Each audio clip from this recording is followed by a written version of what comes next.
साथियों नमस्कार। दो तीन बातें आप लोगों से करूंगा। एक तो पहली बात ये कि जो मुद्दा आप लोग पिछले कुछ दिनों से देख रहे हैं, आयुर्वेद वर्सेस एलोपैथी, इस मुद्दे के विषय में मुझे कुछ कहना है, कुछ स्पष्ट करना है कि ये जो लड़ाई चल रही है ये आयुर्वेद वर्सेस एलोपैथी है ही नहीं। ये लड़ाई आयुर्वेद वर्सेस आईएमए है और ये एक ना एक दिन होनी थी। इंडियन मेडिकल एसोसिएशन इतनी वैज्ञानिक संस्था है कि ये हमारे घर में जो पेंट लगता है उस पेंट को ये सर्टिफिकेट देते हैं एंटीबैक्टीरियल होने का।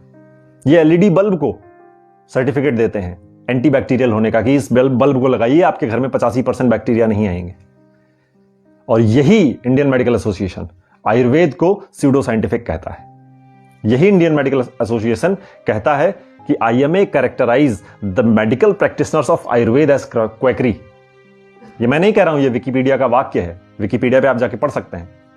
और वो क्वैकरी का अर्थ मैं आपको बता दूं, क्वैकरी का अर्थ है फ्रॉड।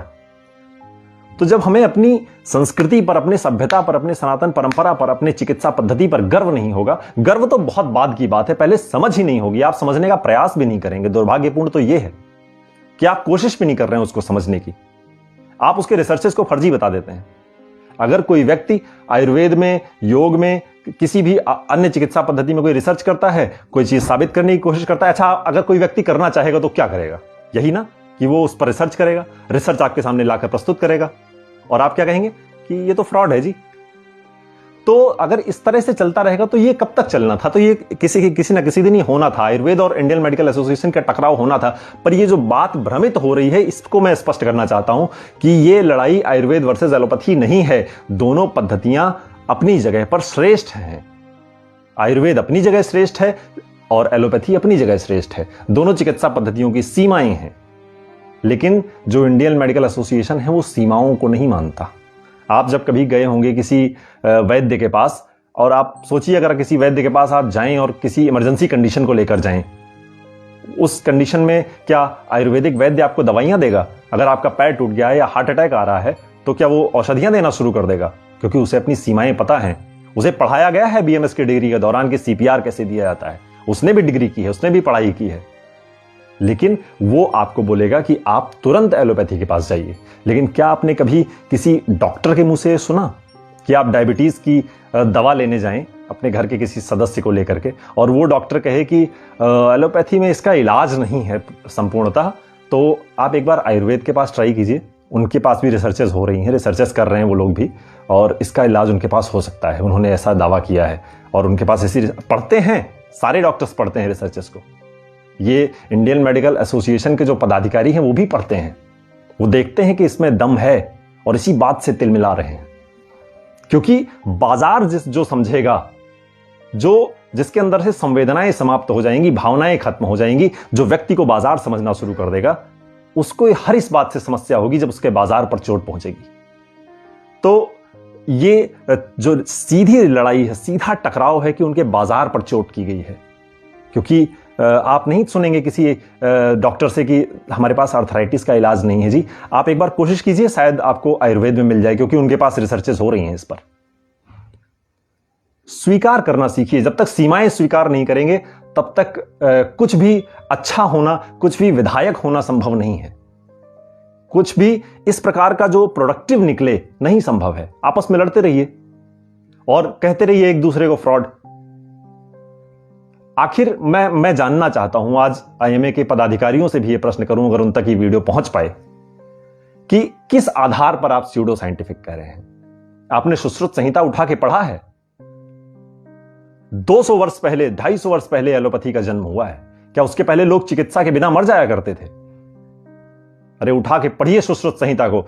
120 प्रकार की सर्जरी उन्होंने बताई है, शल्य चिकित्सा। और आज भी जो इक्विपमेंट्स उन्होंने दिए हैं, 120 प्रकार के इक्विपमेंट्स उन्होंने जो दिए हैं, आज भी उन्हीं से ऑपरेशन होते हैं। मॉडर्न मेडिकल साइंस में भी उन्हीं इक्विपमेंट्स का प्रयोग होता है। पर आप क्यों पढ़ेंगे? और आप पढ़ेंगे भी तो क्यों बताएंगे किसी और को? क्योंकि उससे आपका अहंकार नहीं छोटा हो जाएगा।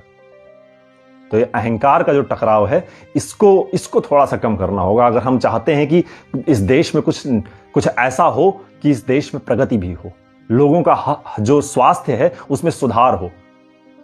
जब हम लोगों को बाजार समझना बंद कर देंगे तब ये हम चीजें करेंगे। लेकिन हम बाजार क्यों ना समझें? जब हम पेंट को सर्टिफाई कर सकते हैं पैसा लेकर के, जब हम बल्ब को एंटीबैक्टीरियल बता सकते हैं। अरे किसी ने कोरोना के नाम पे अगर इनको पैसे दे दिए ना, तो ये कल को कोरोना को भी बोल देंगे कि कोरोना जो वायरस है वो आपके शरीर में इम्यून सिस्टम को बढ़ाता है। तो सिर्फ इस बात को स्पष्ट करना था कि ये युद्ध जो है, ये लड़ाई जो है, आईएमए वर्सेस आयुर्वेद है, एलोपैथ वर्सेस आयुर्वेद बिल्कुल नहीं है। ये सबसे पहला पॉइंट।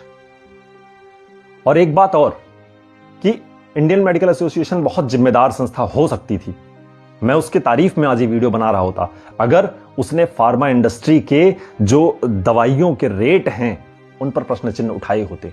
अगर आप खुद जानते हैं, जो वीडियो आप लोग देख रहे हैं, आप भी इस बात को जानते हैं कि 18-20 रुपए की जेनरिक मेडिसिन 500-500 हजार रुपए में आपको बेची जा रही है।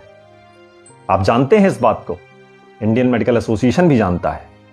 लेकिन अगर उसने इस बात पर प्रश्न उठाया होता, अगर ये मेडिकल इंडस्ट्री के जो माफिया हैं इनके ऊपर अगर उसने प्रश्न उठाया होता, तो आज मैं उसके प्रशंसा में ये वीडियो बना रहा होता।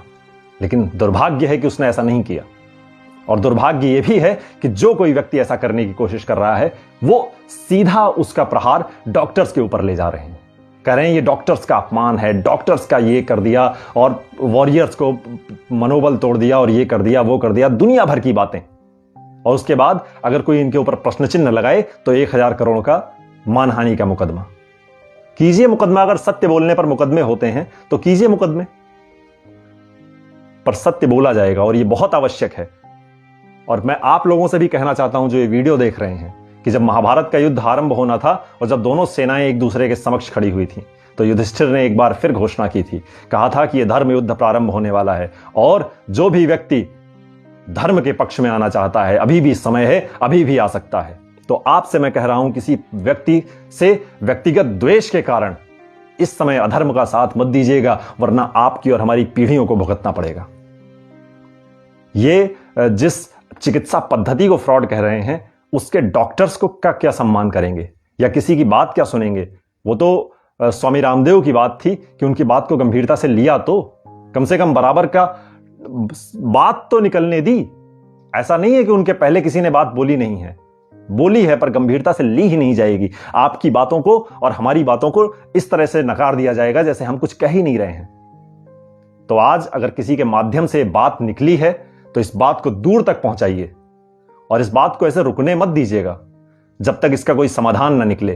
फ्रॉड और ये स्यूडो साइंस कहने का अधिकार किसने दे दिया है? आपने रिसर्चेस पढ़ी, कोई व्यक्ति अपने आप को साबित करने के लिए रिसर्चेस करता है, आप उस रिसर्चेस को भी नकार रहे हैं। तो बस यही कहना था कि अपना पक्ष निर्धारित कीजिए और दृढ़ता से उस पक्ष पर खड़े रहिए और साथ दीजिए जिस पक्ष का भी आप साथ देना चाहते हैं, पर साथ देने से पहले विचार जरूर कीजिएगा कि किस पक्ष का साथ देना उचित है।